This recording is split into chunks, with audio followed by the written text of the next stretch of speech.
Cả một trời thương nhớ quay về, về lại chốn xưa sao em không thấy ra chăng.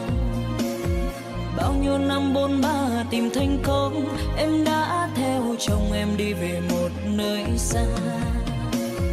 Vẫn cứ ngỡ sim tím đang chờ ngày nắng lên cho bao hương hoa rực rỡ. Bao yêu thương khi xưa mình tôi mơ, ai có đâu